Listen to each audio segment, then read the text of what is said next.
အပိုင်းလေးအလှပဆုံးသောကလဲ့စားကြည်ချင်းနန်းတွင်းရဲ့အစဉ်အလာမဲကဘာရွေးချယ်ပွဲကြီးနီးကပ်လာပြီး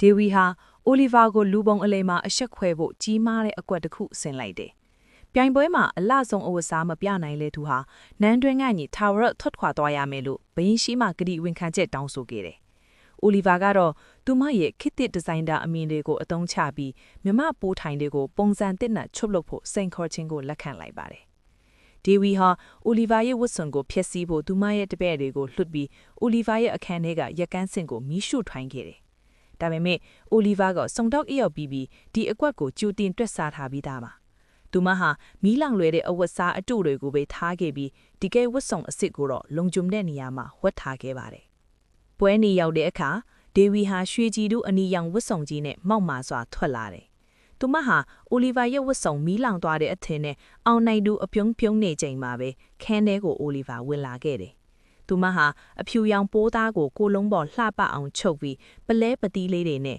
ရိုးရှင်းပေမဲ့နှတ်သမီးတစ်ပါးလိုလှပနေခဲ့တယ်။အိုလီဗာရဲ့ဝိတ်ကြပြီးတွဲလျသွားတဲ့ခန္ဓာကိုယ်ကဝတ်စုံနဲ့လိုက်ဖက်လွန်းလို့အားလုံးကအသက်ရှူမှမကြက်ဖြစ်သွားရတယ်။ဒေဝီကအိုလီဗာရဲ့ဝတ်စုံကမီးလောင်ခါတဲ့အနံ့ထွက်နေတယ်လို့အောက်ဟစ်ဆွလိုက်တယ်။ဒါကိုအိုလီဗာကစောင့်နေတာပါ။ဒေဝီနေငါဝတ်စုံမီးလောင်တာကိုဘလို့သိနေတာလဲ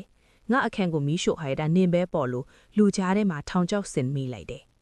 ဒေဝီဟန်စိတ်လှုပ်ရှားပြီးငါကိုလိုက်မြင်လို့စကားကျွန့်သွားရကနေသူမရဲ့ယုံမှမှုတွေကဘရင်နဲ့အမတ်ကြီးတွေရှေ့မှာဘူးပေါ်တယ်လို့ပေါ်သွားပါတော့တယ်ဘရင်ကြီးကဒေဝီရဲ့အချင်းပြတ်မှုကိုဆက်ဆွတ်သဖြင့်သူမကိုနန်းတွင်းကနေနှင်းထုတ်ဖို့အမိန့်ပေးလိုက်တယ်ဒေဝီဟာသူမရဲ့လှပရဲ့ဝတ်စုံကြီးနဲ့အတူမြေပြင်ပေါ်လဲကျသွားပြီးရှိတ်ကြီးတငင်ငိုကြွေးနေခဲ့ရတယ်။အိုလီဗာကတော့ဒေဝီနာကိုတိုးတိုးလေးကပ်ပြီးအလှပါဆိုတာအပေါ်ယံပဲဒေဝီနင်ကတော့အတွင်းစိတ်ရောအပြင်ပန်းဟောရှုံးနေသွားပြီလို့ပြောကကြောခိုင်းထော်လာခဲ့တယ်။ဘွယ်အပီမှာသတို့ရစားကအိုလီဗာရဲ့လက်ကိုညှင်းသားစွာဆွဲလိုက်တယ်။မင်းကလူသက်မှုကိုပဲစုံစမ်းတတ်တာမဟုတ်ဘူး။လူတွေရဲ့နှလုံးသားကိုပါဖတ်တတ်တာပဲလို့သူကချီးကျူးလိုက်တယ်။အိုလီဗာကခက်အေးအေးလေးပြုံးပြီးဒါကစုံတောက်တယောက်ရဲ့အခြေခံပဲလီလို့ပြန်ဖြေလိုက်တယ်။သတို့ရစားကအိုလီဗာကိုသူ့ရဲ့အနားကိုဆွဲခေါ်လိုက်ပြီးဒါဆိုငါရဲ့နှလုံးသားမှာမင်းလွဲလို့တခြားဘသူမှမရှိဘူးဆိုတာကိုတော့မင်းရဲ့စုံတောက်ညံနဲ့ဖတ်နိုင်မလားလို့မေးလိုက်တဲ့အခါအိုလီဗာရဲ့မျက်နှာလေးကရှေးခေတ်မီးအံလွန့်အောင်မှနီမြန်းသွားပါတော့တယ်